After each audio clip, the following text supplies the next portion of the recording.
नमस्कार मंडळी, खव्यांच्या दुनियेत तुमचं पुन्हा एकदा नव्याने स्वागत आहे। आज आपण बनवणार आहोत तुमच्या सर्वांची फेवरेट पावभाजी। पावभाजी बनवण्यासाठी मी इथे घेतलेले आहेत फ्लावर,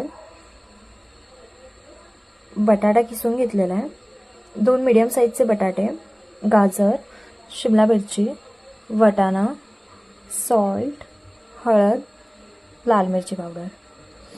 आता सर्वप्रथम आपल्याला हे सर्व भाज्या कुकरला उकळून घ्यायचे। तुम्ही बघू शकता मी इथे भाज्या धुवून घेतलेल्या आहेत। फ्लावर, वाटाणा, शिमला मिरची आपण ह्यात थोडी टाकूयात, बटाटा पण तुम्ही ह्याच्यातच टाकून घेऊ शकता, नाही तर सेपरेट सुद्धा उकडून घेऊ शकता, पण आपण एकत्रच सगळ्या भाज्या उकडून घेऊयात। भाज्यांमध्ये आपल्याला पाणी ॲड करून घ्यायचं आहे। साधारणतः मी इथे 2 ग्लास पाणी ह्याच्यामध्ये ॲड करून घेतले। जास्त पण आपल्याला पाणी घालायचं नाही आहे, जेणेकरून भाज्या जास्त शिजून निघतील। 6 ते 7 कांदे घेतलेले आहेत मीडियम साईजचे, ते आपल्याला छान असे बारीक कट करून घ्यायचे। तुम्ही वाटून पण टाकू शकता याच्यामध्ये, पण मी कांदे शक्यतो कट करूनच टाकते, त्यामुळे भाजीला छान असं टेक्स्चर येतो। आणि इथे मी 4 ते 5 टोमॅटोची प्युरी करून घेतलेली आहे। इथे कुकर ठेवला, आता 3 शिट्ट्या आपल्याला काढून घ्यायचे, जेणेकरून भाज्या व्यवस्थित शिजून निघतील आपल्या। तुम्ही बघू शकता मी इथे भरपूर प्रमाणात कांदे बारीक असे कट करून घेतलेले आहेत। मी इथे कढई गरम करायला ठेवली आहे, त्यात 4 चमचे तेल टाकलं आहे। तेल तुम्हाला कांद्यानुसार घ्यायचं, जेवढ्या प्रमाणात तुम्ही कांदा घेत असेल त्याच्यानुसार तुम्हाला तेल घ्यायचं आहे। आता आपण ह्याच्यामध्ये सर्वात प्रथम तमालपत्र टाकूया।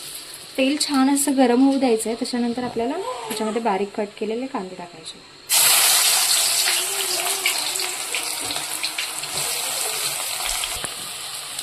तुम्ही बघू शकता मी ते सर्व कांदे ह्याच्यामध्ये टाकून घेतले आहेत। तेलामध्ये कांदे छान असे फ्राय करून घ्यायचे, ब्राऊन होईपर्यंत।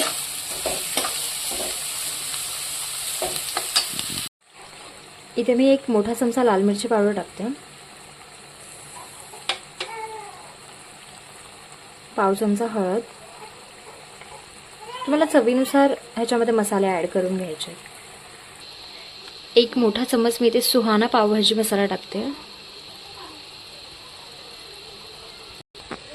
मसाले असे छान असे एकजीव होऊन 2 ते 3 मिनिटं ठेवायचे आहे। आपल्याला मसाले छान असे एकजीव करून घ्यायचे, 2 ते 3 मिनिटं आपल्याला ठेवायचं आहे।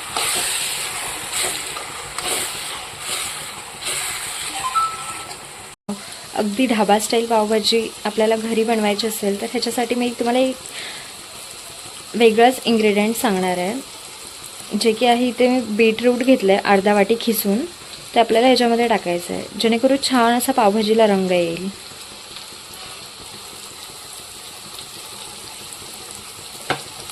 आता हे मिक्स करून घ्यायचं आहे आपल्याला।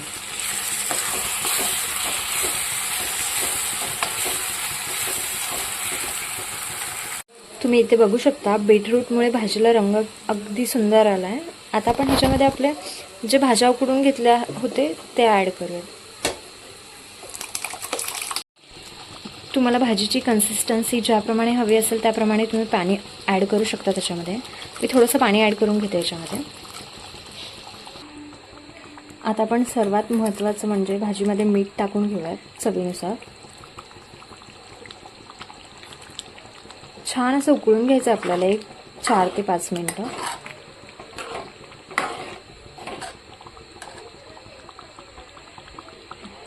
तुम्ही बघू शकता मी इथे लो फ्लेमवर भाजी छान अशी उकळी मारून घेतलेली आहे। आता आपण ह्याच्यावर मस्तपैकी कोथिंबीर टाकून घेऊया।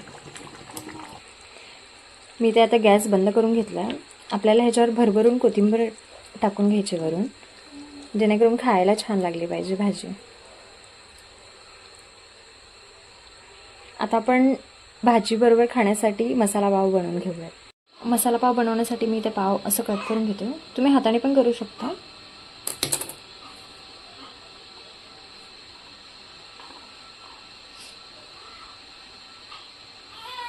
इथे मी पावभाजीचा मसाला घेतला आहे, ह्याच्यावर मी बटर टाकलं आहे। मसाला पाव बनवण्यासाठी आपण तव्यावर थोडीशी कोथिंबीर आणि पावभाजी मसाला टाकूया। आता आपल्याला ह्याच्यावर पाव भाजून घ्यायचे छान असं.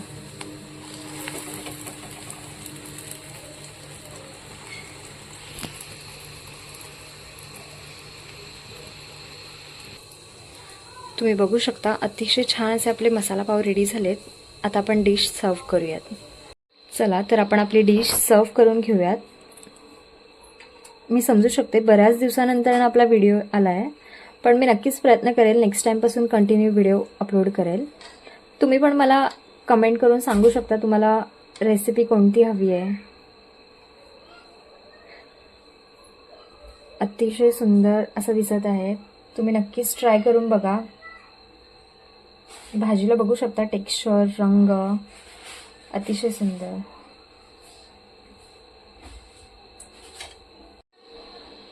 ह्या पद्धतीने तुम्ही रेसिपी नक्कीच ट्राय करून बघा.